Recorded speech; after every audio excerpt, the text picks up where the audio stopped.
Check it out, y'all. Yo, I don't stop all night long. I don't stop. People, are you ready? Well, alright, yo, check it out now. Check it out now. Check it out now. Well, alright, yo, check it out now. Check it out now. Check it out now. Hi guys, Sir British here. Okay, I'm on Monastery with a Toon Buddy, Sir Direkin. We're just going to discuss the game a bit. Hopefully to help Sir Direkin in the future. As you can see, my XVM setup, my mod setup is quite simple. I do like to have a few things. I'm colourful. I don't like the total vanilla World of Tanks setup simply because it loses colours of the tanks. However, all I need to see is a tank type, and basically I have their names so I can see who they are, and in their names the colours are their efficiency, how much damage they do per game basically. Minimap standard, otherwise everything standard. The OTMs, over target markers, I have minimum, just a tank type. There is some extra information shown. I think it's a efficiency or win rate as a star, and whether the tank is fully upgraded. But in general, I don't really notice that too much. I'm basically interested in what type of tank I'm facing. That's the information I want to know. Of course, some of the Unicums, they just look at the tank and know which one it is, but I like to see from a distance. Okay, so I'm heading towards the normal choke point. I see the M4A8A1, I think it is, in the monastery itself. I stopped to see if I can get a shot on him. Looking at the minimap at the moment, decided I can't, so I'll push forward towards the main pack. Terrible positioning here. I'm sort of stuck. I should have been more to the right. I thought the little bound in front of me on the bottom left, I thought it'd give me my hull more cover, it'd put my hull down, but apparently it doesn't. Trying to get some shots in to track the KV. Unlucky a few bounces. They are tracked him finally. He dropped short. This is the point where my Toon Buddy arrives in the Churchill. He's on my right hand side. You can't see him on the map yet. But thankfully he arrived because he saved my bacon basically. He's on the right hand side of me and he's causing the enemy tanks real stress. He's knocking them out. I'm being targeted by artillery. Here I managed to push forward, pull up a few shots, take a few hits in return. Terrible positioning by me. But as I said, as you can notice from my sights, I only have the circle sights and it's showing the reload time. You can see it's green for fully reloaded. Once I fire it goes red, and then the dots go around in a circle to show when I'm ready to fire again. I personally think it is the best. My screen isn't cluttered. I can aim at the weak points if I need to. It's easy to see. Okay, at the moment I've noticed that we've lost the bottom right, and they could out-cap us if possible, so I'm returning. The Excelsior is a very good tank for speed-wise, tier 5, heavy, but it's quite nimble as you can see. It's a lot quicker than the Churchill. My hit points are almost down to 0, so there's no point me pushing forward against the other heavy tanks who are sat in the base. I'm just going back to hopefully reset cap if possible, and hopefully save the game. At the moment I'm just looking to see what tanks we've got, where they're going to be. I suggest the Leo's going to die quite quickly. I see that we've got a couple of TDs sat on the ridge to cover. But we're not spotting them at the moment, and because the crew, the Excelsior, I've got quite a good spot view range, so the Leo's getting hammered. So this is where I push. I'm hoping to force a KV1 into the open, so the TDs on the ridge can get a few good shots at him. I'm watching also the minimap is where our tanks are going. There's a KV1 sat on their cap circle, but we've got like 1, 2, 3 tanks against 1 at the moment. I'm more concerned that we don't get capped out, basically. The Leo dies here. The KV comes down the corner, hits the Leo. I'm basically, hopefully, hidden by the carcass of the Leo, and I'm just taking out the T-150. Luckily, RNG be with me. I don't know what this KB wants doing. I think he's tunnel vision. He's tracked. He's pointing his gun. He's reloading. He takes out the T28.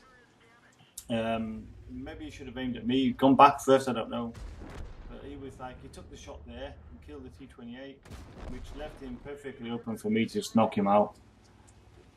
If I'd have been him, he's a red player, but it should have taken me out first. The T28 was below the ridge. He could have gone back, hitting himself. I'll fast forward it here because nothing really happens. My team buddy, he kills the last 2 tanks, I think. Gets 5 kills. Unfortunately, he didn't get the 6 for Top Gun because somebody else, I wouldn't say stealed, but they could have allowed him to just knock out the last tank to give him his Top Gun anyway. Sometimes I think the players don't really think about things like that. Okay, we'll go on to the next video in a second. So we move quite easily. Got Brothers in Arms. Good game.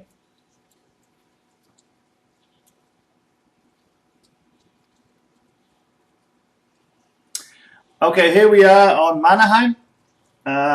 This is a game directly after the one we just played. Yet again, as I said, you can see I just use this to see how good my opponents are. I can see how many games they played per tank. So if they played a few thousand games, obviously they're going to have a good crew. But if they've only played 5 games, then they're not fully upgraded. It's just basically information you can use later on in the game if you need it. Going to the usual spot, heavies versus heavies. It's a tier 5 game. We're looking for the matchup really. I said the Excelsior is quite fast, so I'm going to push forward. Churchill's behind me.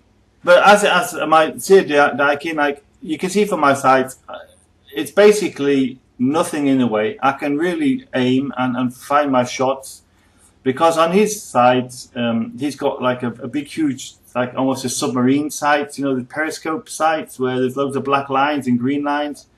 Too much information. I also find that he's got a different aiming circle that goes red while he's reloading. But it blocks the sight in front of you. See, the good thing about mine is transparent. It's got like, it's just all the information I need. It's green, okay, I can shoot. It's a fast firing tank, so you don't really see the red dots go around. You see black, reloading, the red dots go around, I'm reloaded. But as I said, I noticed this from the Unicorn players. A lot of the Unicorn players have minimal everything. And I posted a link in the channel. In the thread to Bolognese's setups video, which I followed, and it's really, really good. Whether you use a circle or a cross or a dot or whatever, it's irrespective. Basically, it just makes it less cluttered and easier to actually aim and fire shots. Okay, here I see the SU, the T-67, sorry, is going away. The SU can't fire shots on me. I need to flank, otherwise the 2 Churchills are going to overtake tanks that are there. So this is where there's good flanking system. My buddy comes up behind me, saves me again. I try to hit the side of his turret. He's got a better target. I'm trying to knock out one of his, maybe his gunner, his loader, his commander. I don't know why that doesn't go through the cupola at the time. Easy shot. Tracked him. My buddy comes in, takes the kill. And basically we're pushing them. This is where a good flanking maneuver. I noticed that the TDs in the back couldn't actually shoot us from their positioning, so we just flanked them and pushed in the end, which I would say helped us win the game. Lucky shot on the Churchill. Another one, I'm going for a shot, trying to track him because tracking damage gives you assist damage. So boom, tracked him. My oppo, I get the final kill, but assist damage is good too. Looking around, I'm looking at the minimap again. I'm noticing that in the north side they've got 3 against 1, and we're more likely to lose this.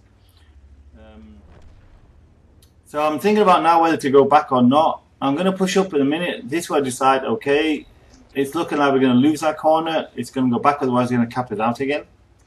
I noticed there's a TD sat next to the rock. I think it's the IK. It goes dark just as I reach there. Okay, we're sat next to this rock, so I'm going to try a few blind shots.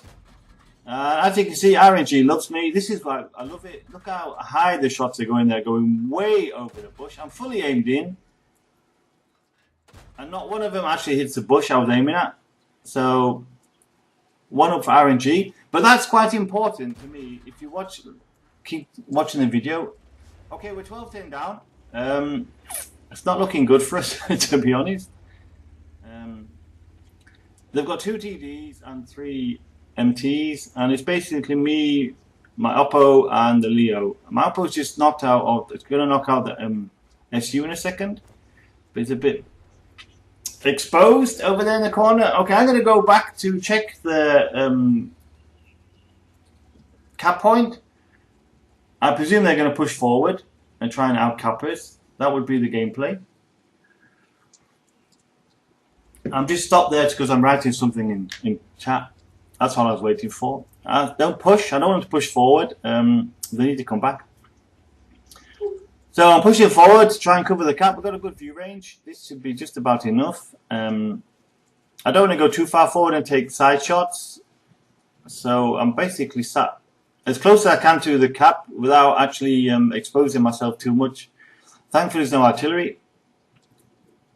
So I've told the Leo to stay alive so you can spot behind us. The Churchill's covering my back.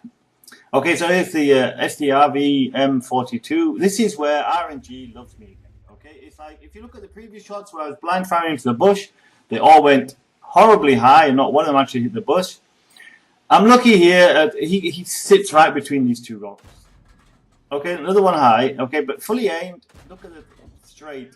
These are like 5 shots that are almost directly where my aim point was.